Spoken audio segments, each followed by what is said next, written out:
Right guys, quick one. It's wrasse fishing season coming up, and I thought I'd do a really quick vid, just talk you through tackle I use, lures, how I rig the lures, and just go over on some photographs of what I look for when I go out wrasse fishing. It's one of the most common questions we get is where can I find the wrasse? So just thought I'd clear up a few things. Nothing exciting, most of you already know this, but there's quite a few people that ask these questions all the time, so thought we'd go from there. Tackle wise, this is a personal thing. You've either got fixed ball or bait cast. I've used both.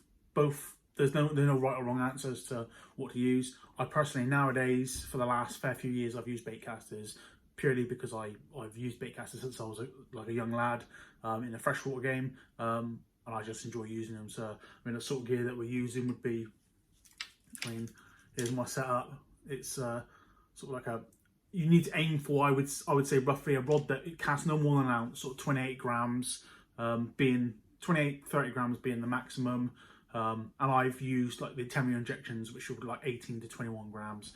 They're absolutely perfect. Let's say this is my bait caster. I couple this up with say 15 to 20 pound braid. I fish 20 pound braid. I just prefer a stronger braid. I just find it a bit easier. The sort of ground I fish is very unforgiving. Boulder fields, very shallow. I don't fish deep marks. I fish super shallow ground, sort of less than 4 foot deep, and it's really craggy. So this sort of gear, strong enough to good drag and pull the bastard straight out. So really important. This is quite a long rod. This is 7'10". I wouldn't go any more really than sort of 8.5 foot. No, I certainly wouldn't go into the 6 foot rods, but sort of like that 7 foot is perfect for touch feeling. You want a fairly fast action rod for feeling the gear.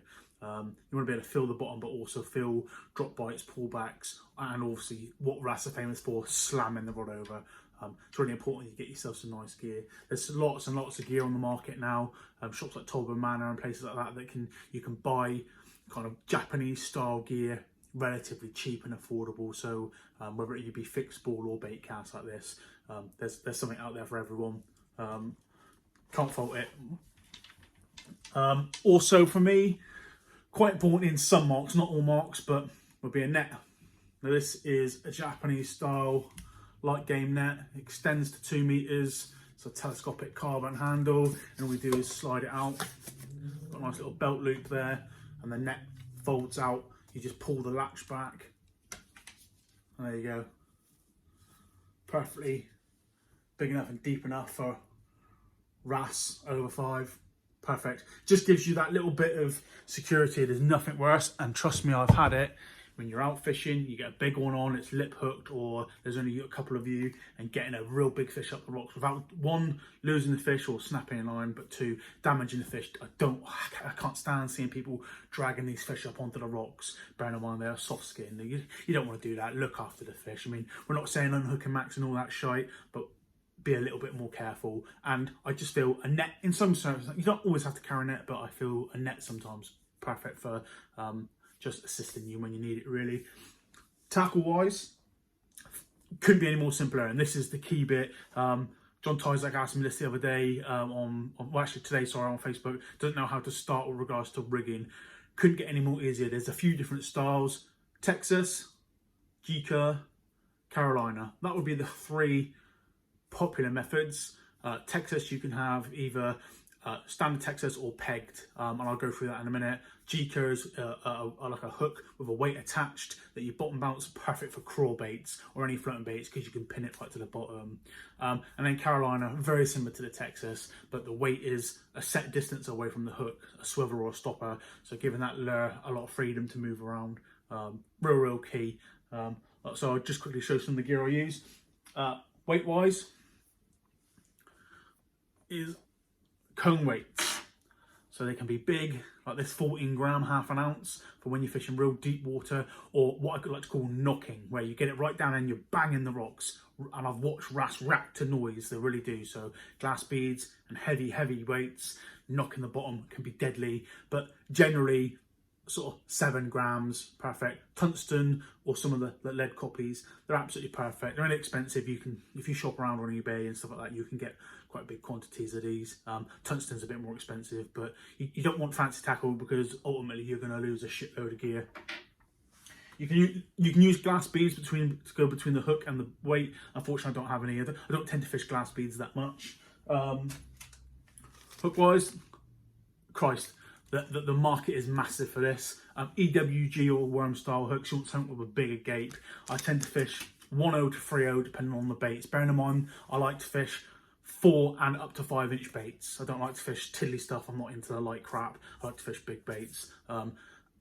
Big baits, big fish, and I've caught enough big wrasse now to prove it. It does work. Don't be frightened to stick on a 5 inch bait. They will absolutely slam it. Talking of baits, oh sorry, before we get into that, fluorocarbon. So you've got your braid leader.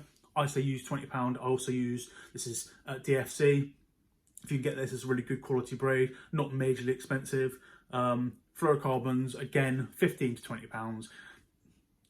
There's a couple of occasions I would go slightly heavier, but not all the time. 20 pound I find is absolutely perfect. You're not catching 20 pound fish, but it's good to have the stiffness and the wear resistance. Really, the ground we're fishing is savage. So I feel that's really important. Lure wise, there's quite a few different types of stuff you can use. It would be like sort of crawl baits. These are actually crabs. You've got Z-Man fatties. This is a 5 inch bait, absolutely fucking deadly. I've caught a lot of really big fish on these. And then your generic Senkos, which for anyone that just straight Senko. Hog Wild, these are black with blue and green glittering. You can get them in all sorts, and dark greens with red glitters. These dark colours are deadly. I would say that's really important. Not saying you won't catch on them, but I like to stick to the more natural colours. So green, brown and blacks. Maybe some blues in, especially when they're spawning in the spring. A blue in your lures can really bring them out. Yeah, it's really good. I mean, like I say, 5 inch baits or really, really weird baits. I'll show you the Z-Man crabs. Now everyone, when we first used these years ago, myself and Andy Green used these years ago. Almost everyone looked at that and was like, what the fuck? But I can assure you, we took these to this. Well, these were very first available. They'd only been on the shelf that day, and we went into art fishing and picked them up when Finfair used to import them. We took them over to the Isles of Scilly. Fuck me, it tore the place a new one. They just generally are. The bites you get from these are insane. I truly believe that they see that crab silhouette on the bottom, and they smash it really, really hard because they think it's a live crab. So the bites can be spectacular. Don't be scared to use big baits. Another popular one was like your super worms. Again, very much like a Senko. Nothing glamorous. Fat one end, skinny one on the other end. Deadly baits, as you can see. Dark again. Just rig them up, Texas. You can't go wrong. Regards to the method that I use the most would be Texas. I fish unpegged, and I feel that's important. So the difference between pegged and unpegged, whereas the Texas weight unpegged, the lead can swing up and down the fluorocarbon, and pegged you would use a little rubber stopper either on the weight or just above the weight, stops the lead from sliding. I feel unpegged, where the lead tends to drop first and leaving the bait to just flutter behind it before you pull tight. I'll show you, I've got it rigged up here.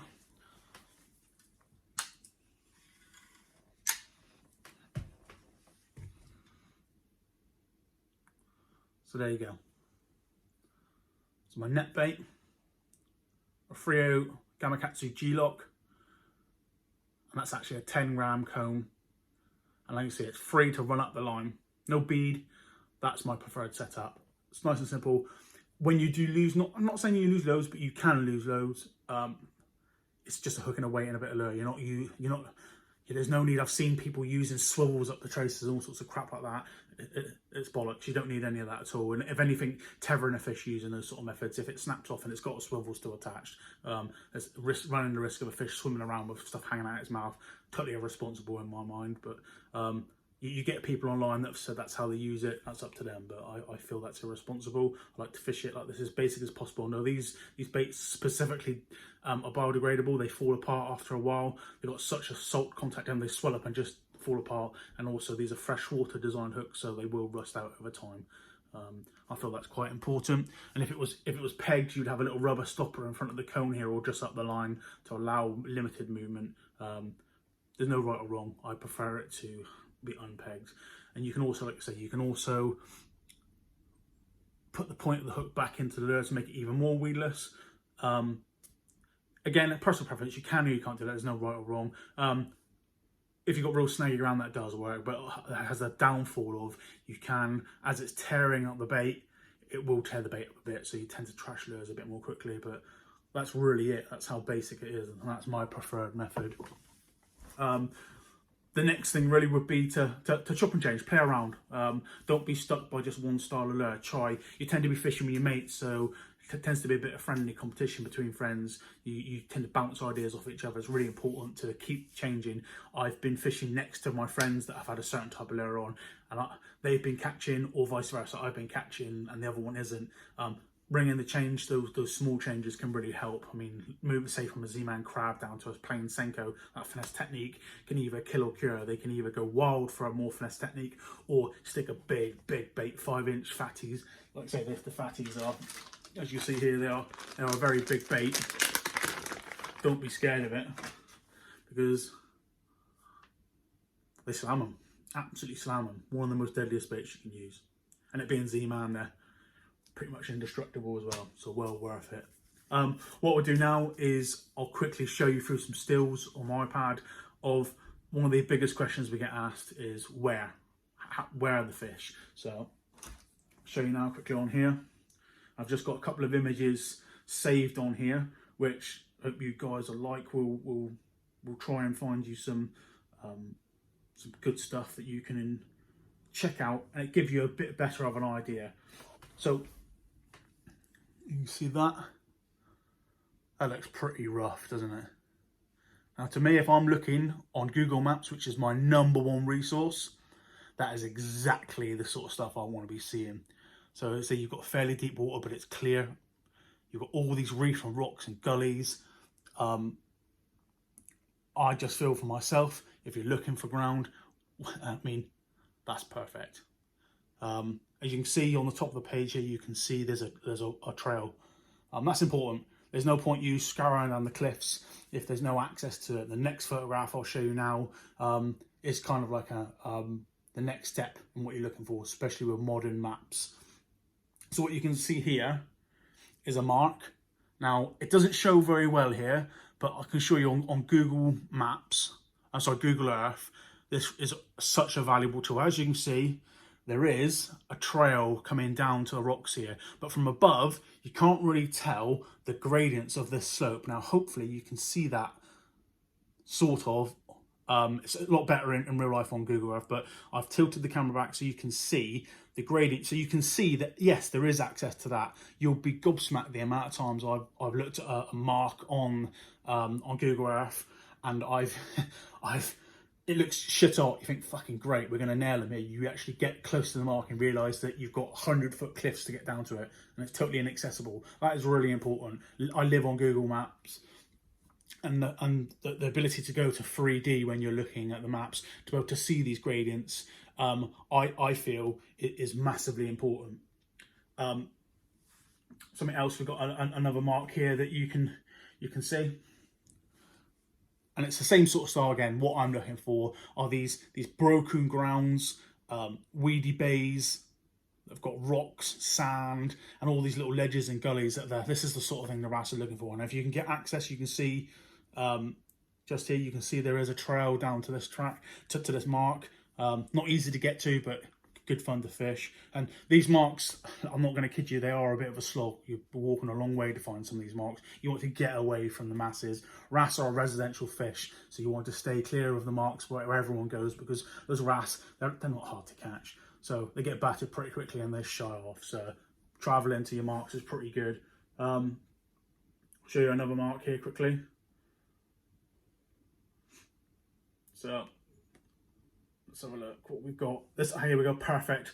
Another one. Now this really highlights what I'm saying about the gullies. Now I don't know how clear you can see that, but this has just got hundreds and thousands of gullies pointing from the shore out to sea. Now these will all fill, and these, don't be afraid to fish these, that the fish come right up from these deep waters from a low tide, and especially as the sun's cooking the rocks midday, on a flooding tide in the afternoon, the wrasse will be in a foot of water following up these gullies. It's really important to not ignore these, because these are absolutely killer spots. and you really do, you're killing yourself if you're not going to fish them. I highly recommend this sort of. And for me, again, you can kind of see here in this corner, there is a bit of a trail, cattle trail. You can, this is a mark I actually fish. I'm not going to tell you where it is, but I actually fish this. It's easy to get to. You just walk straight down onto it. So it's real key to fish these marks and looking for the features. Like you've got a little sandbar here.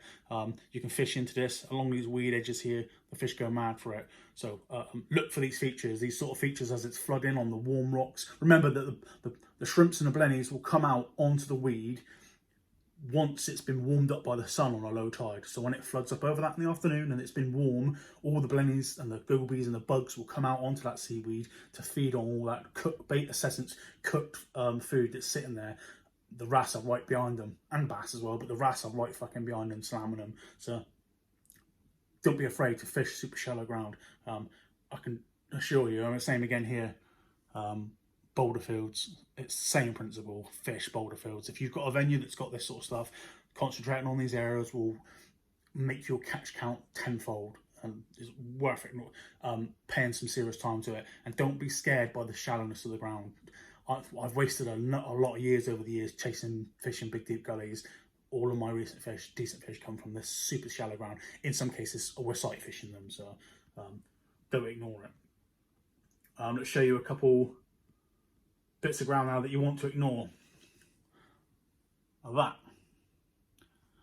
Although you've got rocks here, the problem you've got with this is it's tidal.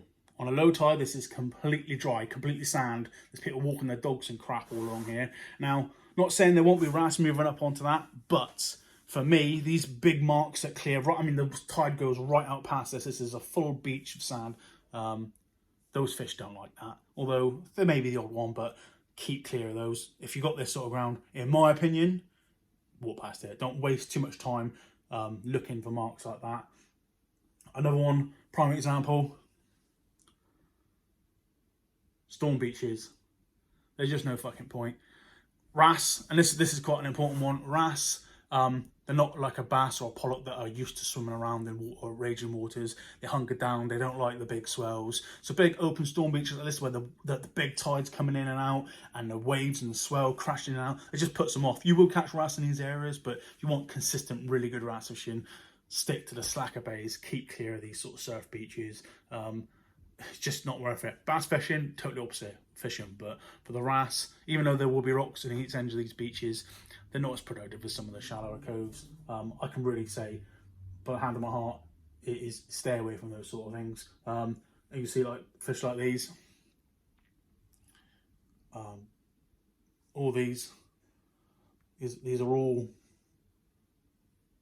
caught on super shallow grounds, less than 6 foot.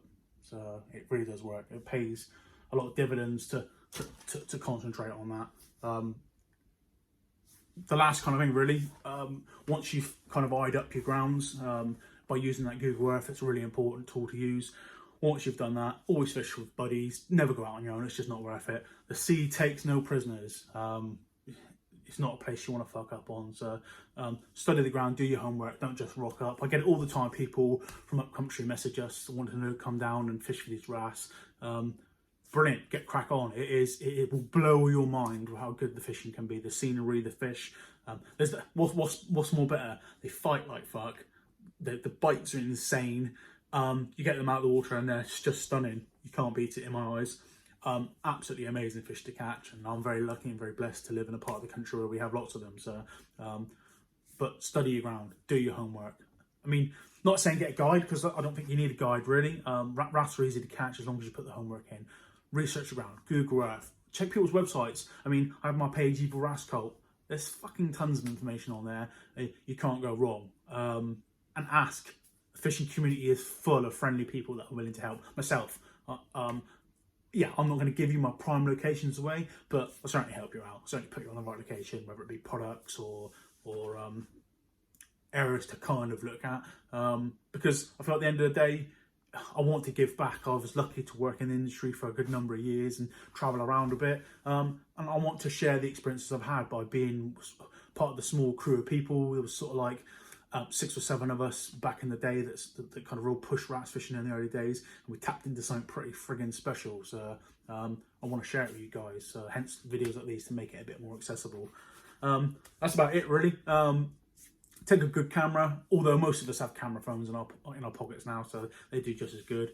Fish with friends. It's a social side of the sport, bit of competition. Myself, Chris, and Tim, and guys that fish a lot, and we have an absolute blast. Some of the fondest memories I've got are taking a piss out of each other about wrasse fishing scenarios, whether it be the biggest or the most fish. Make it a bit of fun. Fishing's fun at the end of the day. It's what it should be. Stay safe. Keep your eye on the coast. Never take your back off the sea. And you will catch fish. If you want to ask any more questions or want to know any other more information, key one, I forgot. We can go back to the storm beaches. Wrasse don't like the big swell, don't like water moving in and out and waves crashing around them.